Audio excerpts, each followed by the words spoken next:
All right, welcome back to the channel. It's your boy Fanon, and in this video, we're going to be in the 154-pound division where there's still a lot of backlash coming out about the fight that took place this weekend between Jermell Charlo and Canelo Alvarez. In this particular instance, though, there's a lot of chatter going on around a comparison of Jermell Charlo and Errol Spence, and some observations that have been made that I wanted to address because I just think some of this stuff is real. I don't think it's very good for the sport. However, at the same time, it's very real. It's what people say. So let's talk about the fact that some people are saying that Jermell Charlo kind of threw Errol Spence under the bus, or threw Deontay Wilder under the bus after their losses. And now he is going out in a way that neither Errol Spence nor Deontay Wilder did. And as a result, is probably not going to have the support going forward in his career that either one of those fighters will get, because he did not go out, as they say, on his shield. So I'm going to talk about that in this video.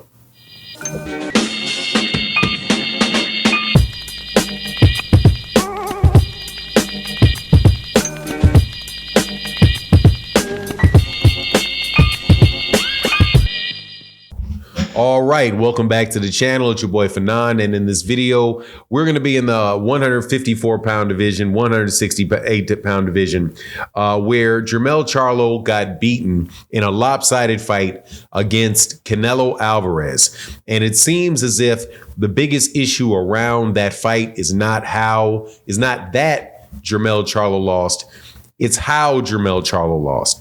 And also, people's attitude on I'm telling you, it is ubiquitous in this particular circumstance. It's not one group of fans saying one thing and another group of fans saying something else. This is like almost a 360 around Jermell Charlo. I think I'm one of the very few people who have said that Jermell Charlo did not get dominated, and the fight was a shutout. He got shut down. He did not get destroyed in that particular fight. However, people are acting as if they would rather him have gotten knocked out and gone out fighting in a very aggressive way than to see him kind of just, try to box from the outside and quote unquote survive. And there's a lot of stuff going on around, and I think some of this is kind of earned, because, man, what you say is what you say, what you do is what you do, and people ain't feeling a lot of pity for Jermell. One group I don't really understand it, where it's talking about Errol Spence Jr.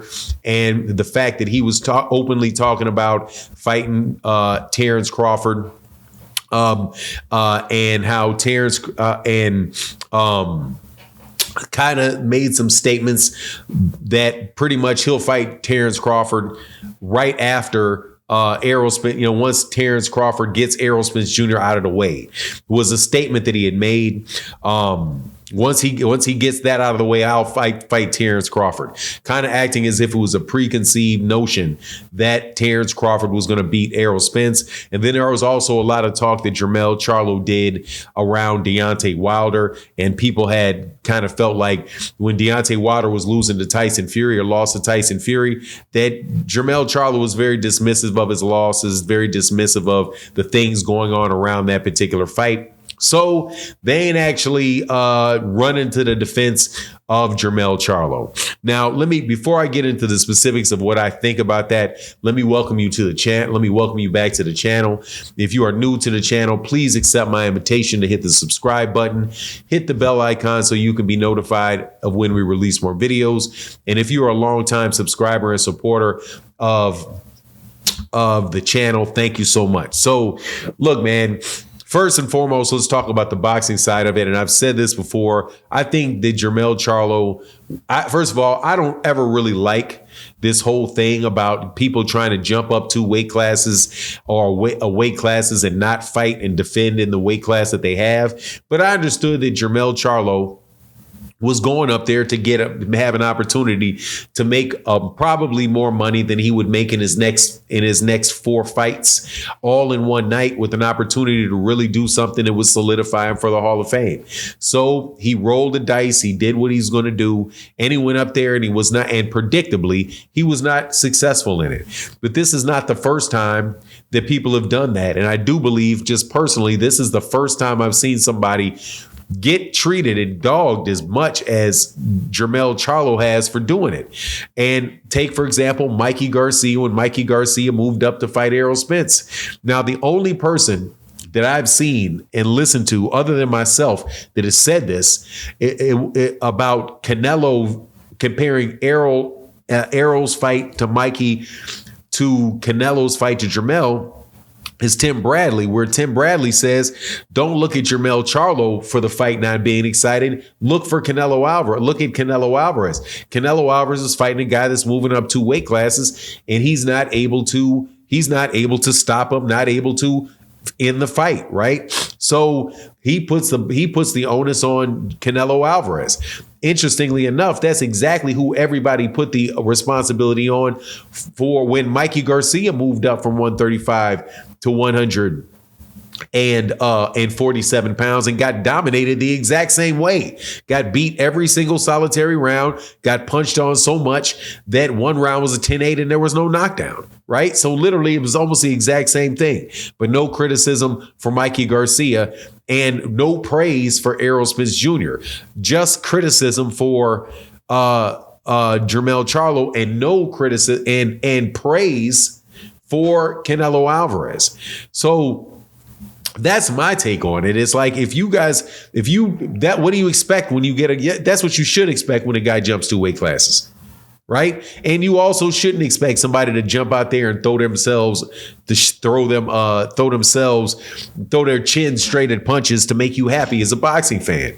However, that's about where my sympathy with Jermell Charlo ends, because truth be told, Jermell Charlo is not necessarily the most engaging person in the world, and he's not necessarily somebody that is really going to garner a big fan base. And yeah, he did say some things about other fighters when they lost, and very harsh criticisms of other people when they lost. So, hey man, that's what you get.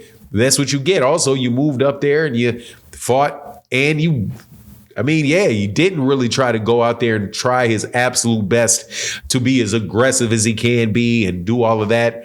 And so people criticizing it, I understand. But like I said, there's a lot of people that did not like the fact that Jermell had said, when Terrence Crawford gets past Errol Spence Jr. again, then yeah, it's on. Also, you had, all of that stuff around Deontay Wilder, and basically, I do believe he implied something like all the cheating allegations that Deontay Wilder had about Tyson Fury were, making excuses. I don't remember directly what he said. I just know that there's a lot of people that are out there saying, hey, man, it's good for him because, he dang sure didn't support Deontay Wilder when he was down.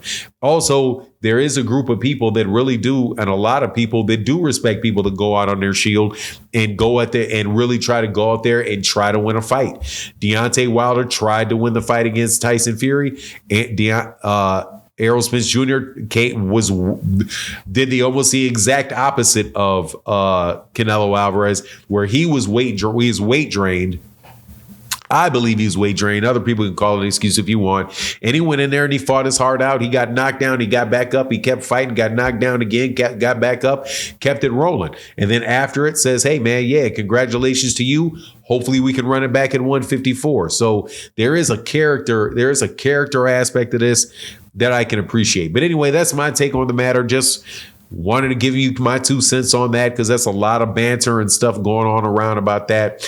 But that's my take. Let me know what you think in the comment section. And with that, I'm out. Peace.